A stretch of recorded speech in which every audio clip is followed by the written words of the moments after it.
Hello and welcome to my channel. I'm Sweetbats, and this video is one of 2 dolls I made as part of the Angels and Demons doll collab, hosted by Splendid Miscellany on Instagram. Please be sure to check out all the other dolls made by my talented collab partners. As you can see from the group photo, there's dozens of us, so I can't name everyone, but check out the hashtag AngelsDemonsCollab24 to see everyone's work. Both of the dolls I made were projects I was working on before the collab even existed, and it was a happy coincidence that they both were demons. This one is inspired by Who Dolls' line of T-mons, or T-demons, she made a while back, which I've linked to below. Please be sure to check them out. For my T-mon, I'm basing her off one of my go-to herbal teas, chamomile vanilla with honey. I call it my Sleepytime tea, so logically, she's going to be a Sleepytime T-mon. Let's get started. I've already figured out the kind of pose I want to go with, which helps in deciding on the teacup to use. Just like Goldilocks, the first I tried was too small, the next was too big, and the third was just right.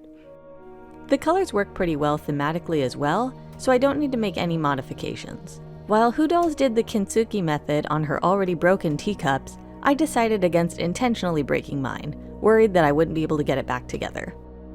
For the sleepy girl, I'm using Genifier Long and planning on posing her like this. I've had this Genifier with a busted leg for a while, and I don't see myself ever doing anything to actually fix the leg, so she's the perfect candidate to lose the lower body. Plus, Genifier just works as a demon. After cutting her hair, I removed the legs at the hip. I'm undecided on if I'm leaving her like this or cutting her a little further, but I'll figure that out later. For now, I continue with the doll prep by removing the rest of the hair and the factory paint.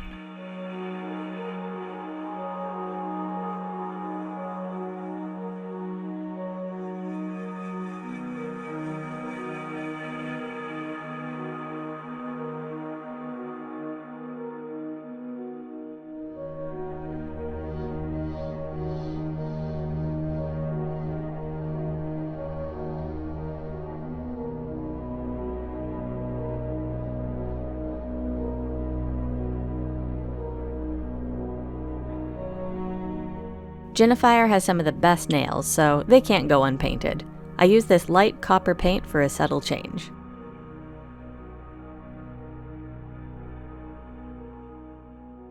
For the hair, I use this multicolored yarn with varying shades of brown. One of my friends mentioned it looked like visible cream in tea, and I love the idea of that. I use the pull method and separate each of the colors, then brush the more similar colors together to blend them and make wefts from this.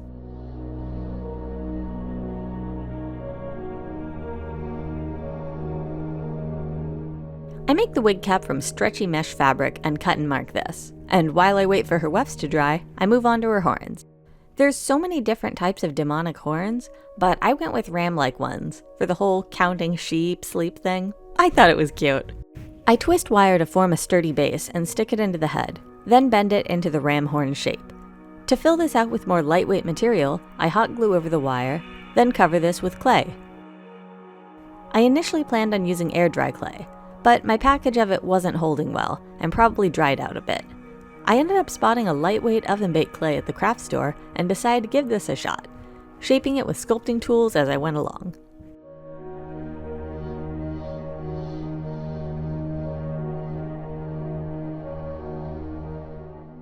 Some of you eagle-eyed watchers with the longer attention span than me might see where I made a mistake. Okay, so don't use oven-baked clay with hot glue. The hot glue is like coming out, because obviously, and I'm an idiot. My hot glue base of course melted in the oven when I baked the clay and basically destroyed the whole thing. So I tidied it up as best I could and salvaged it with old reliable epoxy sculpt. I tried shaping these a little more, flattening one part of it and adding ridges for realism. I didn't bother smoothing or sanding it either, hoping that would help it look a bit more organic, and I'm pretty happy with how these turned out. I mark their positions on the wig cap so I don't accidentally place wefts there, then paint the horns gold.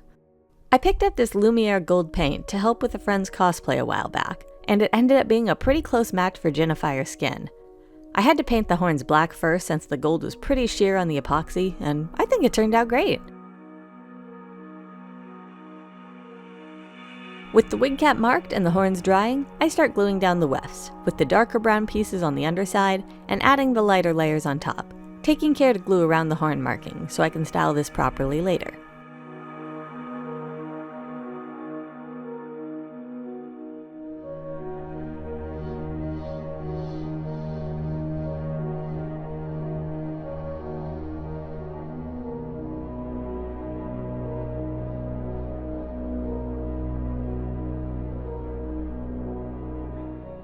Now to start on the face-up. Because she's going to be sleeping, this face-up should be relatively easy, but this is my first time drawing closed eyes on a doll, so I'm definitely a bit nervous about the final result.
For the clothing, I make her a robe using a slightly modified version of D.G. Requiem's cardigan pattern, and some brown and gold fabrics I picked up. The sparkly gold worked well for the trim, and I'm pretty happy with how this turned out. I use this leaf-shaped jewelry piece and bend it slightly to use as a decoration for the top of her head, pinning it into place. From here, I style the hair in a pretty simple style with some sections pulled back framing the horns.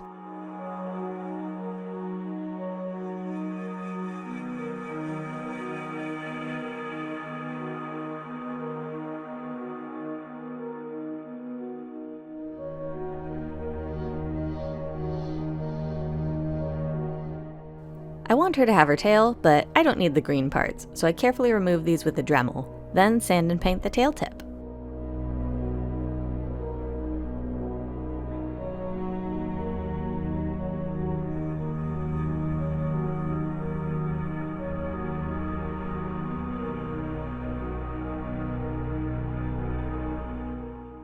Using the tee from earlier, I take the tag and string and wrap it around the tail.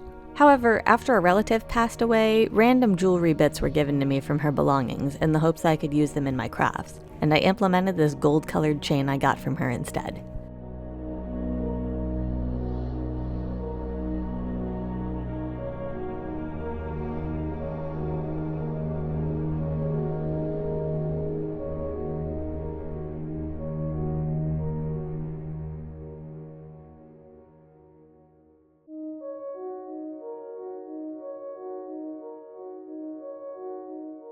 I got the idea to wrap some around the horns as well, and all of these are glued securely into place. The chains were all finalized off camera since it was difficult to get everything positioned correctly while keeping it in frame. Now to pose her and get the doll ready for her permanent position. I've never done more of a figure doll before, so I'm nervous. I did go ahead and cut her hips for a better fit in the cup, then glued around a final piece of gold fabric to close the robe. I put air dry clay in the bottom of the teacup, and while it's setting, press the doll in to make a little divot for her to rest in, which I hope will keep her in place when it's time to add resin, in addition to cutting down on the amount of resin I actually need to use. I'm not worried about this looking neat at all since it's going to be completely covered. While it's drying, I can start figuring out the resin. I've never really used it before, and the resin set I bought has since discolored, so there was a fair amount of experimenting for this project. I did at least confirm that the resin and hardener still set correctly, so thankfully the discoloration had no impact on that, but I wanted to make it a little bit darker. As I was in the middle of a move, I didn't have much in the ways of tools still around, and found out too late that all my pigments were packed away, but I made a small batch with some coloring conditioner I still had out, mixing this in an old candy tube. The hair product, unsurprisingly, didn't work well. Though the color turned out nice, it did not mix correctly, and there were grainy looking bits of pigment floating around. I unboxed my paints and Pearlex and mixed another batch in an empty and washed sour cream container. I was about a week out from my move at this point and using whatever I had available, don't judge me. Unfortunately, my ratios of everything were pretty far off, so the 3 drops of paint made it far too dark and opaque, and the large amounts of Pearlex added to try and lighten it made it even worse.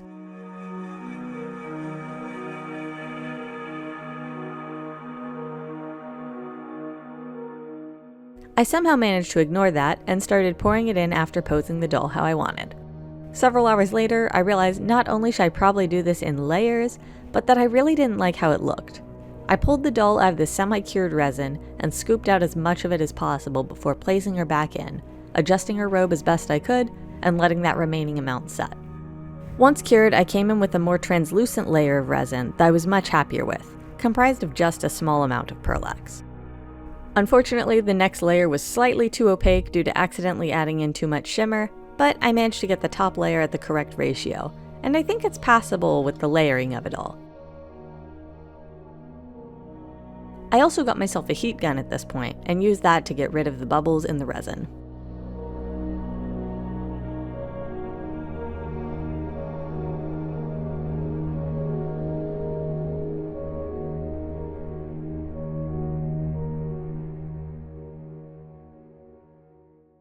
A friend sent me a bunch of small craft tidbits, including these gold star pieces, which are perfect for this project. I affixed some to the top of her head and to points on the robe where resin accidentally dripped to cover this up a bit.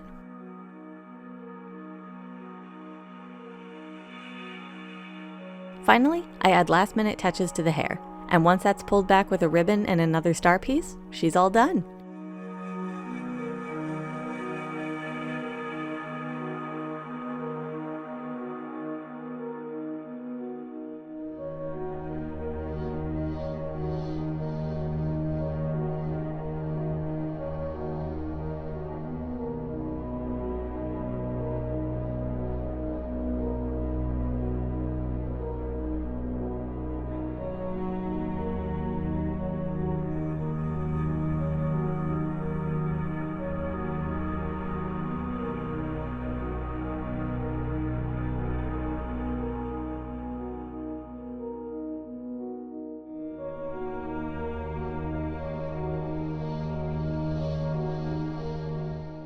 I absolutely love how she turned out, and even though eyes are my favorite thing to draw, I can't believe how in love with this closed-eyed doll I am.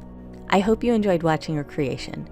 If you haven't already seen Who Dolls' Team-In series, I hope this motivates you to go watch it and you love it as much as I did. A big thank you to Splendid Miscellany for hosting this collab, and please be sure to go check out everyone's work. You can find them under the Instagram hashtag AngelsDemonsCollab24. I made 2 dolls for this, so please be sure to check out my other contribution to the collab. As announced in my video from the beginning of the month, I'm moving and will need some time to settle in before jumping back into dolls, but I can't wait to bring more creations to life as soon as I'm able.